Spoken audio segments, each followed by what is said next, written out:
పాల పరిమళంలో జీవన సత్యాలు బోధించిన తల్లి,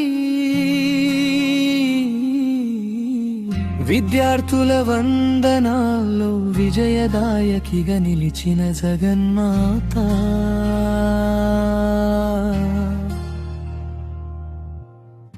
విజ్ఞానద తరంగాలో విజ్ఞాన గంగగా ప్రవహించే సరస్వతి, వేదమాత రూపంలో వెలుగుల ప్రపంచాన్ని ప్రసాదించేదే.